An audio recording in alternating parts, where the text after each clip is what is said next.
እንደምን ከረማችሁ ውድ ተመልካቾቼ። እኔ እግዚአብሔር ይመስገን በጣም ደህና ነኝ።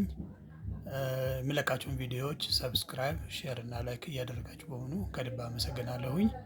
በዚሁ እንድቀጥሉ እና እንድታበረታቱኝ እያሳሰብኩኝ ለዛሬ ደግሞ ያዘጋጀሁላችሁ ቪዲዮ የደረጃ ሀሌታ እና የደረጃ ለ ግብር ከፋዮች የሂሳብ መዝገብ እንዲይዙ ስለመወሰኑ በተጨማሪ ለማስረዳት ነው። ያልሰማችሁ ካላችሁ ወይም ያልተከታተላችሁ ካላችሁ ይህን ነገር ጉዳይ ተከታትላችሁ ከወዲሁ ጥንቃቄ እንድታደርጉና አስፈላጊውን ጥንቃቄ እንድታደርጉ ለማሳሰብ እወዳለሁኝ። አመሰግናለሁኝ። የደረጃ ሀና የደረጃ ለ የግብር ከፋዮች የሂሳብ መዝገብ እንዲይዙ በዚህ በፊት አያስገድድም ነበረ። በቁርጥ ግብር ግብራቸውን ይገብሩ ነበረ።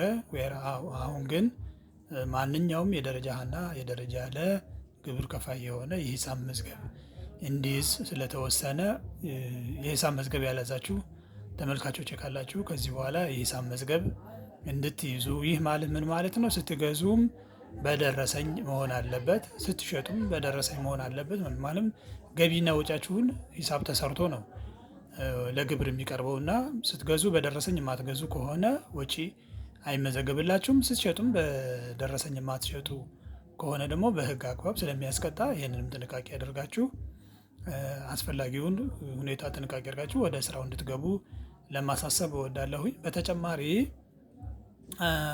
ሂሳብ መዝገብ ማለት ምን ማለት ነው?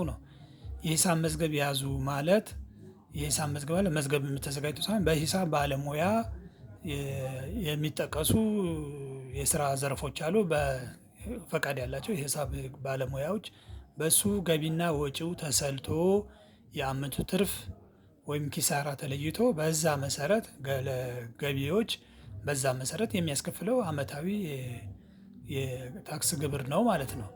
ስለዚህ ይህንን አውቃችሁ ማንኛውም ሰነዳችሁን አዘጋጅታችሁ መጪው ጊዜ በጣም እየቀረበ ነው ያለው። ሰነዳችሁን ኮምፓይል በማድረግ በማዘጋጀት የምታውቁት የሂሳብ ባለሙያ ታዋቂ የሆነ ወይም እናንተ የምታውቁት በጓደኛም በአዝማድም ይሆን እሱን መርጣችሁ የሂሳብ ሰነዳችሁን አዘጋጅታችሁ እንድትቀርቡ ለማሳሰብ እወዳለሁ።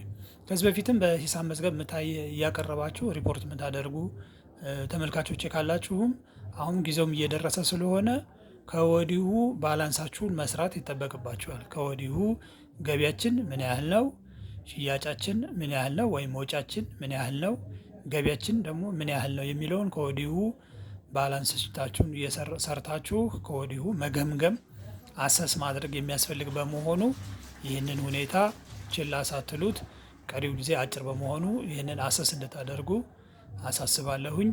ለዛሬ አመሰግናለሁኝ። በቀጣይ በሌሎች ቪዲዮዎች እስከምንገናኝ ድረስ አሁንም ቪዲዮውን ሰብስክራይብ እና ሼር ላይክ በማድረግ ለሌሎች እንዲዳረስ ትምህርቱ ጥንቃቄውም ለሁሉም እንዲዳረስ እንድታደርጉ እኔን እንድታበረታቱኝ አሳስባለሁኝ። አመሰግናለሁኝ።